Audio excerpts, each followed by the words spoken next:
क्या सच में केवल कुछ शब्दों को बार बार लिखने से आपकी वास्तविकता बदल सकती है? क्या सच में कोई ऐसी तकनीक हो सकती है जहां केवल 5 दिनों तक किसी अफर्मेशन को 55 बार लिखने से जीवन में नए अनुभव आने लगें? या यह केवल एक मानसिक भ्रम है? क्योंकि जब पहली बार कोई 5 गुणा 55 मैनिफेस्टेशन टेक्निक के बारे में सुनता है, तो उसके मन में यही सवाल उठता है कि आखिर केवल लिखने से क्या बदल जाएगा। लेकिन शायद असली शक्ति लिखने में नहीं, बल्कि उस प्रक्रिया में छिपी है जो धीरे धीरे आपके भीतर घटती है। अब सबसे पहले समझते हैं कि 5 गुणा 55 टेक्निक वास्तव में है क्या। इसमें व्यक्ति किसी एक स्पष्ट एफर्मेशन को लगातार 5 दिनों तक 55 बार लिखता है। जैसे, मैं पूर्ण शांति और समृद्धि में हूं, या मेरे जीवन में प्रेम सहज रूप से आ रहा है। अब देखने में यह केवल रेपिटेशन लगता है, लेकिन इस रेपिटेशन के पीछे एक गहरा साइकोलॉजिकल और एनर्जेटिक मैकेनिज्म छिपा हुआ है।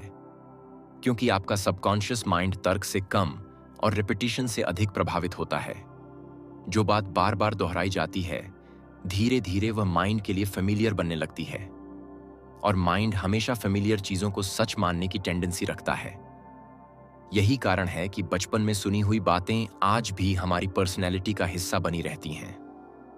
अगर किसी बच्चे से बार बार कहा जाए कि वह कमजोर है, तो धीरे धीरे वह इसे सच मानने लगता है। और अगर बार बार कहा जाए कि वह सक्षम है, तो उसका पूरा व्यवहार बदलने लगता है। अब यही प्रिंसिपल मैनिफेस्टेशन टेक्निक्स में इस्तेमाल किया जाता है। लेकिन यहां एक बहुत गहरी बात समझना जरूरी है।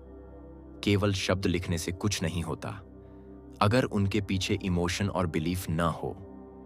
क्योंकि सबकॉन्शियस केवल शब्दों को नहीं पकड़ता, वह इमोशनल इंटेंसिटी को पकड़ता है। यही कारण है कि एक ही अफर्मेशन 2 लोग लिखते हैं, लेकिन एक को परिणाम मिलते हैं और दूसरे को नहीं। पहला व्यक्ति धीरे धीरे उस भावना में उतर जाता है, जबकि दूसरा केवल मैकेनिकल तरीके से शब्द दोहरा रहा होता है।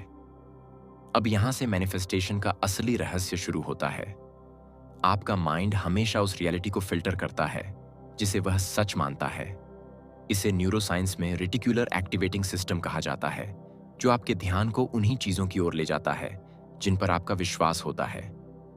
उदाहरण के लिए, अगर आप नई कार खरीदने के बारे में सोचते हैं, तो अचानक वही कार आपको हर जगह दिखने लगती है। कार पहले भी वहां थी, लेकिन अब आपका माइंड उसे नोटिस कर रहा है। इसी तरह जब आप बार बार किसी नई रियलिटी को लिखते हैं, तो धीरे धीरे आपका ध्यान, आपकी एनर्जी और आपके डिसीजंस उसी दिशा में शिफ्ट होने लगते हैं। अब स्पिरिचुअल पर्सपेक्टिव कहता है कि थॉट्स वाइब्रेशन हैं, और जब आप किसी भावना के साथ रिपीटेडली किसी रियलिटी पर फोकस करते हैं, तो आप उसी फ्रीक्वेंसी पर आने लगते हैं। और लॉ ऑफ अट्रैक्शन का मूल सिद्धांत यही है। आप वही आकर्षित करते हैं जिसके साथ आपकी आंतरिक फ्रीक्वेंसी मेल खाती है। लेकिन यहां एक सटल ट्रैप भी है। बहुत लोग मैनिफेस्टेशन करते समय डेस्परेशन में होते हैं।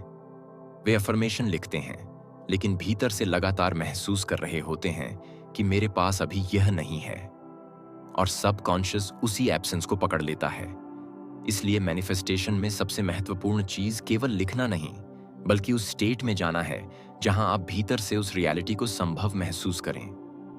अब सवाल आता है कि 55 ही क्यों? इसका कोई पूरी तरह साइंटिफिक प्रूफ नहीं है कि 55 नंबर में कोई मैजिकल शक्ति है, लेकिन न्यूमेरोलॉजी और सिंबॉलिक सिस्टम्स में 5 को परिवर्तन और ट्रांजिशन का नंबर माना जाता है, और शायद इसी वजह से यह टेक्निक पॉपुलर हुई। लेकिन सच यह है कि शक्ति नंबर में नहीं, कंसिस्टेंसी और फोकस्ड इमोशन में है। अगर कोई व्यक्ति केवल 5 दिन मैकेनिकल तरीके से लिखे और फिर पूरे दिन नेगेटिविटी में रहे, तो परिणाम नहीं आएंगे। लेकिन अगर वही व्यक्ति राइटिंग प्रोसेस को मेडिटेशन की तरह करे, हर शब्द को महसूस करे और धीरे धीरे अपने भीतर नई आइडेंटिटी को बनने दे, तो उसका पूरा इनर स्टेट बदलने लगता है। अब यहां आइडेंटिटी की बात बहुत महत्वपूर्ण है, क्योंकि मैनिफेस्टेशन का सबसे गहरा सिद्धांत यह नहीं है कि आप जो चाहते हैं वह आकर्षित करते हैं, बल्कि यह है कि आप जो हैं वही अनुभव करते हैं। अगर भीतर आइडेंटिटी स्कैरिसिटी की है, फियर की है, अनवर्थनेस की है, तो बाहर की रियलिटी भी उसी पैटर्न को रिफ्लेक्ट करेगी।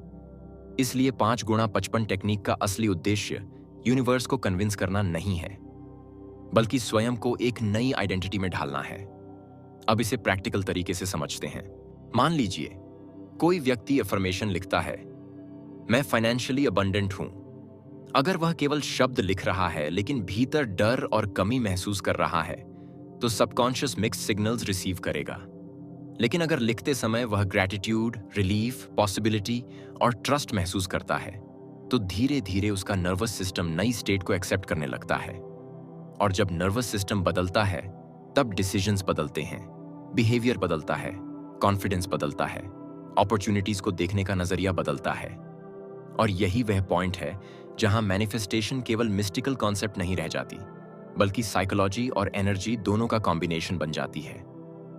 अब यहां एक और बहुत बड़ा प्रश्न आता है, अगर मैनिफेस्टेशन इतनी पावरफुल है, तो हर किसी की हर इच्छा पूरी क्यों नहीं होती?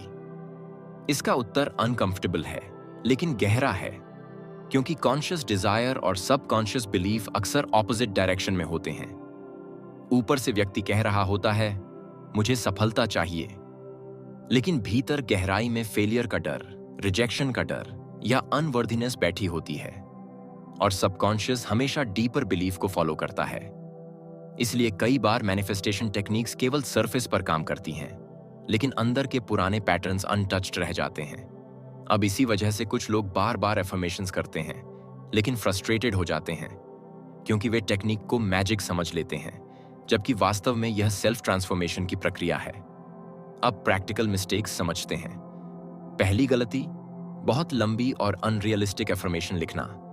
सबकॉन्शियस ऐसी चीजों को तुरंत रिजेक्ट कर देता है जो पूरी तरह इम्पॉसिबल लगें। दूसरी गलती, डेस्परेशन।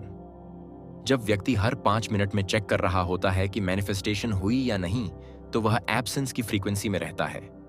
तीसरी गलती, इमोशनल डिस्कनेक्ट। बिना महसूस किए केवल लिखते जाना। चौथी गलती, कंसिस्टेंसी की कमी। और पांचवी, एक्शन न लेना, क्योंकि मैनिफेस्टेशन का अर्थ केवल बैठकर इमेजिन करना नहीं है, बल्कि अलाइंड एक्शन भी है। अगर कोई व्यक्ति लव मैनिफेस्ट करना चाहता है लेकिन खुद इमोशनली क्लोज्ड है, लोगों से कनेक्ट ही नहीं करता, तो केवल राइटिंग से कुछ नहीं बदलेगा। अब लेट गो का कॉन्सेप्ट समझते हैं, क्योंकि इसे सबसे ज्यादा गलत समझा जाता है। लेटिंग गो का मतलब डिजायर छोड़ना नहीं है। इसका अर्थ है ऑब्सेशन छोड़ना, यानी आप अपनी इंटेंशन रखते हैं, लेकिन उसके एब्सेंस में सफरिंग नहीं बनाते। यही स्टेट ट्रस्ट है। अब धीरे धीरे एक और गहरी समझ उभरती है। मैनिफेस्टेशन का सबसे बड़ा उद्देश्य बाहरी चीजें बल्कि भीतर की स्टेट बदलना है, क्योंकि जब ट्रस्ट, अबंडेंस और पीस आने लगती है, तब जीवन के अनुभव भी बदलने लगते हैं। अब एक मोमेंट के लिए सोचिए, I have the power to control my body, my mind, तो क्या केवल my health, and my wellness. आपका पूरा इनर डायलॉग बदलने लगेगा। I am healthy inner dialogue बदलता है, and I am fit. नहीं बदलेंगे। क्या आपकी एनर्जी नहीं, I am क्या beautiful relationships, opportunities and I am strong. नहीं लगेंगी। शायद ये I am a conqueror वास्तविक रहस्य है। and I am mighty. भीतर से अधिक बनती है। और यही I am limitless टेक्निक को सुपर and anything is कुछ possible. लोग इसे लाइफ चेंजिंग एक्सपीरियंस कहते हैं। I am brave परिणाम केवल टेक्निक पर depend and I am kind. वे उस कॉन्शियसनेस पर डिपेंड करते हैं जिससे I am beautiful अब अंत में एक बहुत गहरी बात and I am हो bold. सकता है यूनिवर्स आपकी हर बात लिटरली ना सुन रहा हो, I am at peace लेकिन आपका with my subconscious her past. शब्द, हर भावना और हर रिपीटेड पैटर्न को लगातार अब्सॉर्ब कर रहा है। I am enough ये वही patterns and I am happy. इसीलिए अगली बार जब I am तो amazing केवल शब्द मत लिखिए, and I am wonderful. Future self की भावना को महसूस कीजिए, I am powerful जैसे वह रियलिटी पहले से समझ। and I am resilient. Manifestation का सबसे बड़ा रहस्य यह नहीं I am कि आप determined बदलते हैं, बल्कि and I am capable. और जब भीतर का व्यक्ति बदलता है, I am confident